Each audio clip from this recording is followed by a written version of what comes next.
want you to stay boo-boo. You can't be 50. Now forget this rap. You know what? I think when in the lifestyle itself, you can feel like you create a false sense of security because if they got bills or they got issues, you're like, nah, I got it, and you don't really know that you got it.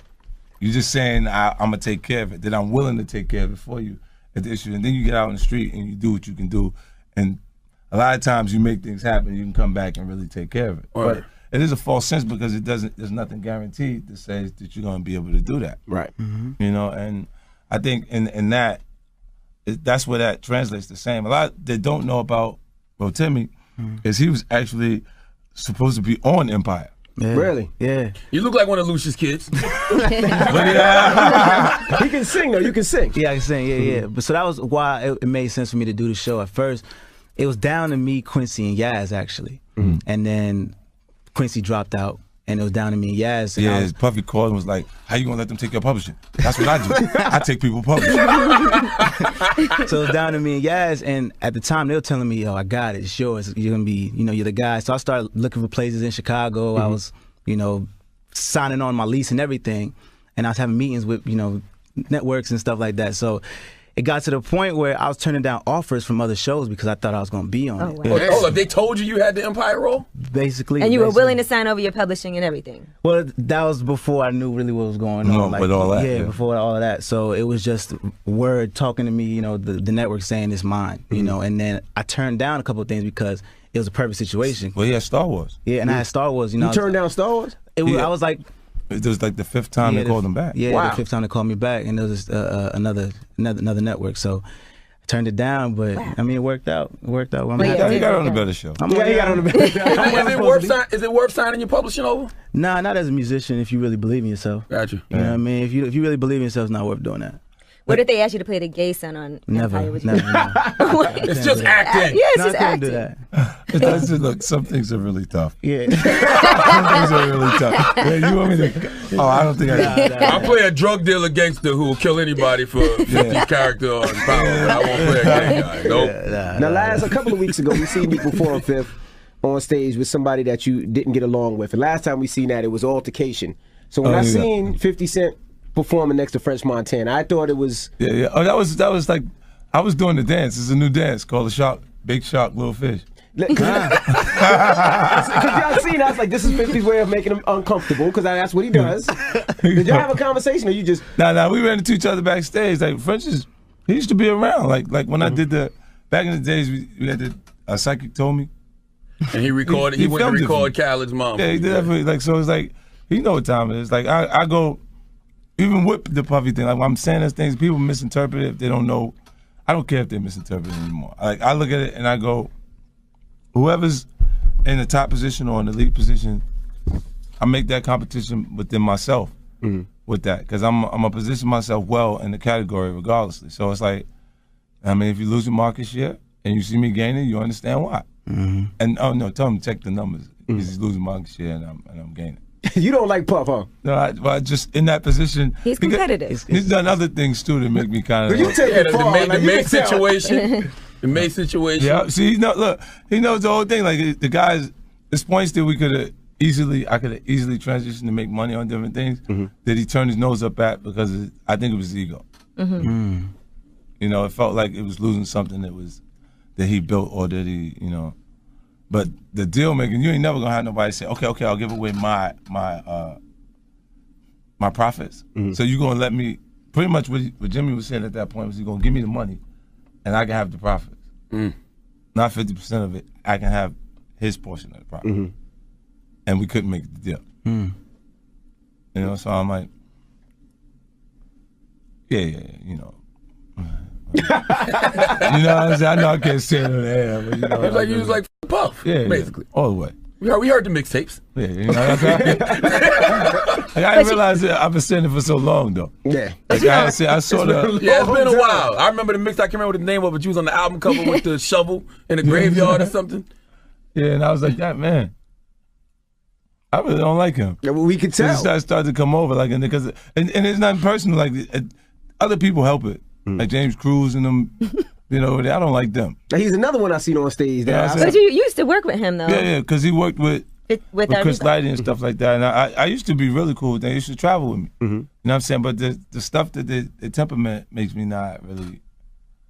They flip-floppy. Like, you go back and forth. You don't have to choose people. Like, if you have a relationship with one person, I go like this. I don't expect people to go, because of my relationship with you, when I go over here, I'm going to be someone different or behave differently. You know what I'm saying? You can say, look, well, you know, I have a relationship with them. It doesn't mean that one completely phases out the other. Right. It just, people know how to position themselves where they're not creating that ripple, where you don't feel like you diss this person now that you go over there. Right. And But if then- you had somebody working for you that, you know, used to work with somebody else that you don't get along with, I'm sure you wouldn't want them to still, I don't even bring them in the room. right. When I have issue, well, I'm addressing that person if they previously did, I don't put them in that position.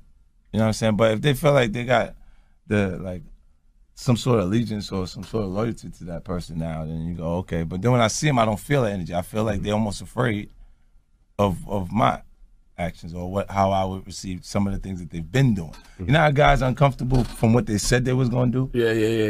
You know what I mean? Like, they see you and it's like, why are you so uncomfortable? Well, they know you hold a grudge, Fifth. Yeah, but you've been saying you're gonna do something, or you've been saying things that would make you uncomfortable internally when you see the person. You know what I'm saying? And that's what I kind of get from him. Because I don't like him. I ran into him, his wife, and his kids at the Summer Jam, and I love his daughter. Like, the kids don't have no bad in them. You know what I'm saying? And when his wife is like, oh no, like she. I didn't want to take a picture. I'm like, well, then get the from over here then. You and his like, I'm like, I'll just say hi to the kid if I see the kid at that point, or don't even say hi to her.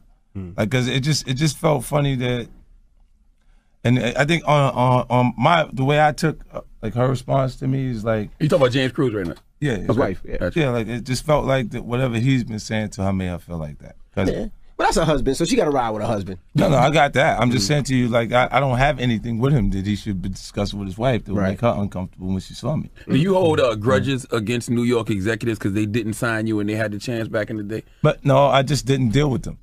Like, at the point, my peak point, I didn't run around and go, oh, let's do a feature. Let's work together. Like, they didn't help me get in, and then you want me to help you sell records with other people. You know what I mean? Like, I'm like, I don't care. Like, then to be honest with you, the things that happen to our culture based on Southern-based music coming in are cool. People start moving a little more to the music. They dance. Like, New York, when they love you, we get a bob, and they leave with the same passion you would have had for the guy that shook his hair out and sweated, say he was crunk, or whatever, in energy in the actual club. And I'm like, I ain't got nothing but a Yankee hat. I'm all New York. You know what I'm saying? It's just what that changed it, and it simplified things. It made it not as complex. Like, there was a point where we was writing stories backwards, like in the funeral. Like I wrote on Animal Ambition, it starts at the funeral. Then I explained to you how he got to his funeral. Nas was writing it like a movie, start at the end and then go back to go back to what happened. And like, we had got so complex in the story writing side of things that it started to kind of be like, let me listen and understand the art versus just having a good time. Gotcha. Now, I saw you speak up for Troy Ave on Instagram when everybody was going in on him for selling 4,500 records. What made you do that? Well, I wasn't sure I liked Troy at first because I was hearing a lot of me. Yeah, people were saying he was a, mini 50 Cent. Yeah, and then I go, I've been here for how long? How many people did you hear that sounded like Biggie? Word up. Of course you're going to influence You know what him. I'm saying? How many people sounded like Jay? At different points, they'll have that thing from their favorite artist, and he's not copying, he's doing his version of it. And now when you see the doo-doo-doo, that record kind of sold me on him. Like, I was like, I like this. And then you did a song with him. Yeah. And you're bringing him on tour with you. The Bang Bang record, I'll bring them out. If they're not tied up when we I've been setting dates because you got to go so far ahead, and I'll let them come on the tour. Chris Lighty, who passed away, his daughter has her own show. Yeah. I seen her driving your car and she crashed your car. Yo, listen. Now, if that wasn't Chris Lighty's daughter, would you have been upset? Absolutely. $300,000 car. I was a little upset for him. As soon as I seen the caption, I said, oh, but then I seen who it was. But wait, how old is she? She's only... Yeah, she's young, the baby. Like, what's the name she did? We all come around crashed. the corner, and she said, look, we come around the corner of the car, and the guy, well, it was really his fault. was an Uber driver, and he opens, like he's already double parked, and he opened the door. Damn. And he just hit the mirror. Like, boom, as the mirror come on. Man, y'all gotta see the tape, because I was like, yo, what you having? Like, because you just went around the corner. I was like, yo.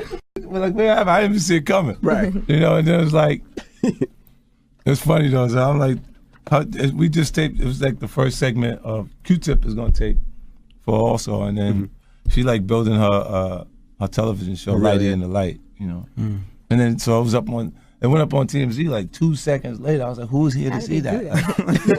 You get a lot of money for them pictures, man. Yeah, they got. Yeah. And they, as soon as the guy from the car though, he came and he wanted to take a picture. I was like, yeah, all right. I mean, It's cool, because she already had me in a space where I was I'm already in that headspace where everything's okay, cool, whatever you want to do. so his insurance is handling it. No, I took care of it. That ain't no $10,000 fix. That's Not at all. $450 grand fix right there. Now people want to know.